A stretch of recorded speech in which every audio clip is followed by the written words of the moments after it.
राधे राधे प्रिय भक्तों, कैसे हैं आप। मेरे चैनल में आपका स्वागत है। आज मैं आपके लिए होली के बाद आने वाला दशा माता का व्रत और उसकी कथा लेकर आई हूँ। चैत्र मास के कृष्ण पक्ष की दशमी को दशा माता का पूजन एवं व्रत किया जाता है। होली के अगले दिन से ही इसका पूजन आरंभ हो जाता है, जो 10वें दिन समाप्त होता है। प्रतिदिन स्त्रियां स्नान आदि करके पूजन की सामग्री को लेकर पूजा करती हैं। सर्वप्रथम दीवार पर सतिया बनाती हैं, फिर मेहंदी और कुमकुम से 10-10 बिंदियां दीवार पर लगाती हैं। फिर पहले स्वास्तिक के रूप में गणपति जी का, फिर 10 बिंदुओं के रूप में दशा माता का रोली मोली चावल सुपारी धूप दीप अगरबत्ती से पूजन करते हैं। पूजन के बाद प्रतिदिन दशा माता की कथा कहने और सुनने का विधान है। इस दिन एक समय भोजन किया जाता है। दशा माता का पूजन प्रत्येक स्त्री को करना चाहिए, क्योंकि यह पूजन एवं व्रत घर की दशा स्थिति को सुखी समृद्ध रखने हेतु किया जाता है। पूजन में एक विशेष बात होती है। एक हल्दी में रंगा हुआ 10 गांठ वाला धागा लिया जाता है, जिसको दशा माता की बेल कहते हैं। इस बेल को पूजन के समय दशा माता को चढ़ाकर पुनः ले लेते हैं। इसको गले में धारण करने का विधान है। इस वर्ष धारण किया गया धागा अगले वर्ष उतार कर पूजा करके पुनः नई बेल धारण करते हैं। आइए सुनते हैं दशा माता की कहानी। एक राजा रानी थे, उनका नाम नल और दमयंती था। रानी ने दशा माता का व्रत कर डोरा गले में बांध लिया।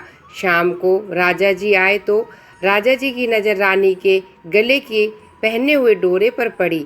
राजा ने कहा, रानी, आपके गले में इतने माणिक मोती सोने के हार पहने हुए हैं, इनके बीच में डोरा अच्छा नहीं लगता। यह डोरा राजा ने खींचकर तोड़ दिया। कुछ दिन बाद राजा के महल में पत्थर उतर उतर कर गिरने लगे। अब वह महल महल नहीं रहा और राजा का मुकुट उड़कर न जाने कहाँ चला गया। अब तो राजा रानी विस्मित हो गए और अचानक ही जाने क्या हो गया। उन्होंने वह राज्य छोड़कर कहीं और जाने का निश्चय किया। राज्य के बाहर थोड़ी दूर ही रास्ते में अंधेरा हो गया। राजा रानी ने वहीं रात बिताने का निश्चय किया। उन्होंने वहां एक माली का बगीचा देखा। माली बाहर आया तो राजा ने पूछा, हम रात यहाँ बसेरा कर लें क्या? माली ने कहा, हाँ कर लो। जब राजा रानी वहां रात रुके, सुबह उठने पर देखा बगीचा तो हरा भरा था, एकदम से बंजर कैसे हो गया? वहां घास का तो नामो निशान नहीं था। जब किसान उठा और उसने भी यह देखा तो राजा रानी को बहुत भला बुरा कहा और उन्हें वहां से निकाल दिया। राजा रानी आगे गए तो वहां एक तेलन का घर दिखा। तेलन से दोपहर रुकने का आश्रय मांगा। तेलन ने भी उसे आश्रय दे दिया। तेलन के तेल के कटोरे डिब्बे सब भरे हुए थे। जब राजा रानी वहां से चले गए, देखा तेल के डिब्बे और कटोरे सभी खाली हो गए। तब तेलन ने कहा, क्या मालूम कैसे नराभागों को मैंने आश्रय दिया जो मेरा इतना नुकसान हो गया। वहां से राजा रानी गालियां खाते हुए आगे बढ़े। थोड़ी देर बाद राजा की बहन का गांव आया। राजा ने किसी से कहलवाया कि उसके भाई भौजाई आए हुए हैं और तालाब के किनारे रुके हुए हैं। बहन ने यह समाचार सुना तो भाई भौजाई के लिए 2-4 ठंडी रोटी ऊपर से 2 प्याज डालकर नौकर के साथ भिजवा दिया और वापस समाचार कहलवाया, अभी मेरे पास समय नहीं है, यह नाश्ता कर ले। और भाई भौजाई ने आपस में कहा, बहन का कोई कसूर नहीं है, सब अपनी दशा का चक्कर है, अपनी दशा खराब है, इसलिए सब बैरी हो गए। और दोनों ने रोटी और प्याज वहां पर गड्ढा खोद कर गाड़ दिए। थोड़े और आगे गए तो राजा का दोस्त मिल गया और कहा कि मेरे घर चलो। घर ले जाकर उनकी खूब खातिरदारी की। भाई दोस्त के घर की एक दीवार पर खूंटी पर एक हार लटका हुआ था, वहीं पर एक मोर बैठा हुआ था। उसने वह हार निगल लिया। राजा रानी वहां से रवाना हो गए। दोस्त की पत्नी ने देखा कि जो हार खूंटी पर टिका हुआ था वह वहां नहीं है। दोस्त की पत्नी ने कहा, जिन्हें आपने आश्रय दिया था मेरा हार चुरा लिया। पति ने कहा, मेरा दोस्त चोर नहीं है, गरीब के कारण सकता है ले गए। राजा रानी ने सोचा कि अब हम दोनों को एक ही जगह पर जाकर रुकना चाहिए जहाँ हमें कोई ना जानता हो। वह एक जंगल में चले गए और लकड़ियाँ उठाकर बेचने लगे। पैसों से आटा, नमक, मिर्च आदि लाकर अपना गुजारा करने लगे।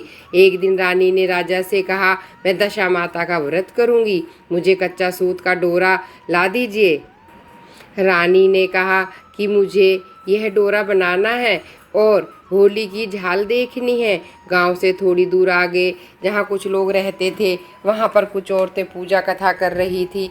रानी ने कहा, मुझे भी पूजा कथा करनी है और मुझे भी ये डोरा सफ़ेद है जो रंगना है। औरतों ने कहा, यहाँ पर बहुत रंग पड़ा है। रानी ने दशा माता के डोरे को 10 तार का किया, 10 गांठ लगाई और रंग से रंग लिया। होली की झाल दिखाकर अपने गले में पहन लिया। डोरे को गले में पहनते ही राजा की लकड़ी चंदन की हो गई, जो खूब महंगी बिकी।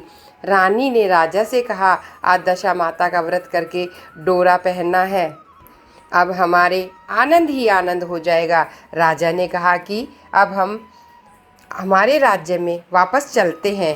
राजा रानी वापस अपने राज्य की ओर चलते हैं तो रास्ते में पहले दोस्त के घर जाते हैं। दोस्त ने कहा, आओ आराम कर लो। राजा ने कहा कि तुम्हारी पत्नी ने पहले ही हमें चोरी का इल्ज़ाम लगा दिया था, अब रुककर क्या करें। दोस्त ने फिर भी उन्हें रोक लिया, पहले वाले कमरे में ही बिठा दिया, चाय पानी और नाश्ता करवाया। राजा रानी ने देखा कि जो खूंटी पर मोर बैठा हुआ था उसने हार को वापस उगलना शुरू कर दिया। तो दोस्त को आवाज़ लगाई कि देख, तुम्हारा हार मोर उगल रहा है। दोस्त ने देखा तो उसे विश्वास हो गया कि मेरे दोस्त की दशा खराब होने की वजह से उन्हें ऐसा दिन देखना पड़ा। राजा फिर अपनी बहन के गांव गया। बहन ने बहुत बढ़िया भोजन करवाया। राजा रानी ने नहीं किया। जब पहले की जगह जहाँ पर उन्होंने गड्ढा खोदकर रोटी और प्याज डाला था वहाँ गए और उसको बहन को दिखाया। रोटी और प्याज की जगह सोने चांदी के हो गए, जिन्होंने बहन को देकर वह वहाँ से चले गए। तेलन के घर पहुँचे। तेलन ने उन्हें रुकने पर मना कर दिया, कहा कि पहले भी कौन अभागे आए थे जिनकी वजह से मेरे तेल के डिब्बे खाली हो गए, बहुत मेरा नुकसान हुआ। राजा रानी ने कहा, हम ही थे, हमारी दशा खराब चल रही थी जिसकी वजह से यह दिन देखने पड़े। और तेलन के घर रुक गए तो तेलन ने देखा कि उसके सारे डिब्बे और कोठियाँ वापस तेल से भर गई। आगे उन्होंने माली के बाग में विश्राम किया तो वापस खेत, बाग, बगीचे हरे भरे हो गए। प्रजा को पता चला कि राजा रानी आ रहे हैं तो प्रजा बहुत खुश हुई। राज्य में जाते ही महल दशा माता का डोरा वापस पहन लिया और राजा रानी ने दशा माता की जय जयकार की। हे दशा माता, जैसा रानी और राजा को टूटा वैसा दशा माता की कथा कहने, पढ़ने, सुनने, सुनाने, हुंकारा भरने वाले सभी पर टूटना। बोलो दशा माता की जय। प्रिय भक्तों, अगर आपको मेरी वीडियो पसंद आई हो तो प्लीज़ लाइक, सब्सक्राइब और शेयर ज़रूर करें। धन्यवाद।